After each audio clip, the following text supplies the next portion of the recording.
صحیح بخاری باب ذبائح اہل الکتاب، حضرت عبداللہ بن عباس رضی اللہ عنہ فرماتے ہیں طعامہم ذبائحہم، طعام سے مراد ان کے ذبیحے ہیں۔ یہ بات دے نشین فرما لیں، آج کل کے دور میں جو یہود و نصارہ ہیں ان میں اکثر ایسے ہیں کہ جو نام کے اور اعداد و شمار میں یہودی ہیں، اعداد و شمار اور گنتی میں وہ نصارہ ہیں، لیکن عقائد کے اعتبار سے نصارہ نہیں بلکہ وہ داعی ہیں، یعنی وجود خدا کا انکار کر رہے ہیں۔ جس طرح آج کے دور میں کتنے مسلمان ایسے ہیں کہ جو نام کے کتنے لوگ ایسے ہیں جو نام کے مسلمان ہیں لیکن عقائد اسلامیہ کو نہیں رکھتے۔ آپ قادیانی دیکھ لیں، وہ لا الہ الا اللہ پڑھتے ہیں، لوگ ان کو مسلمان سمجھتے ہیں حالانکہ وہ مسلمان نہیں ہیں۔ تو جس طرح ہمارے ہاں کتنے لوگ ایسے ہیں کہ جو ظاہری طور پر اللہ کا نام لیتے ہیں، کلمہ پڑھتے ہیں، لیکن ہم ان کو مسلمان نہیں سمجھتے۔ اسی طرح یہود و نصارہ میں ایک بہت بڑی تعداد ایسی ہے کہ جو اعداد و شمار میں عیسائی یہودی لکھے جاتے ہیں لیکن خود وجود خدا کے بھی منکر ہوتے ہیں۔ حضرت مولانا مفتی محمد شفیع صاحب رحمہ اللہ تعالی ارشاد فرماتے ہیں، معارف القرآن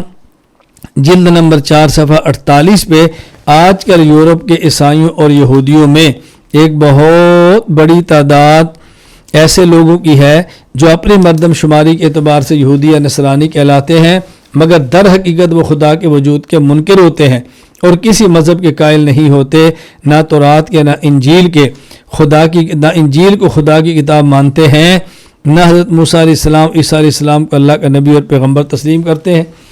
مولانا محمد عزیز قانری رحمۃ اللہ علیہ تفسیر معارف القرآن میں لکھتے ہیں، اہل کتاب سے مراد وہ لوگ ہیں جو مذہباً اہل کتاب ہوں، نہ کہ وہ جو صرف قومیت کے لحاظ سے یہودی اور نصرانی ہوں، عقیدہ دہریے ہوں۔ اس زمانہ کے نصارہ عموماً برائے نام نصارہ ہیں، ان میں بکثرت ایسے ہیں جو نہ خدا کے قائل نہ مذہب کے قائل، ایسے لوگوں پر اہل کتاب کا اطلاق نہیں ہوگا۔ اچھا، مولانا مفتی محمد کفایت اللہ دہلوی رحمہ اللہ تعالی فرماتے ہیں، آج کل بھی اگر کوئی ایسا شخص ہے جو کسی پیغمبر پر ایمان رکھتا ہے اور کسی آسمانی کتاب پر اعتقاد رکھتا ہے تو آج بھی وہ اہل کتاب شمار ہوگا۔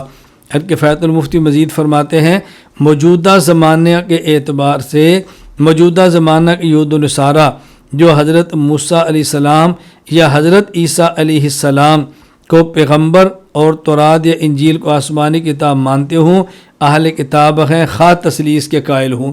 ظاہر ہے کہ جس طرح اس وقت کے اہل کتاب تثلیث کے قائل تھے، قرآن کریم نے پھر بھی ان کو اہل تثلیث کہا۔ ہم ان کو اہل کتاب مانیں گے، لیکن بعض اہل کتاب ہونے کا دعویٰ کریں اور وجود خدا کا انکار کرتے ہوں، ایسے بندے کو تو اہل کتاب ماننا مشکل ہے۔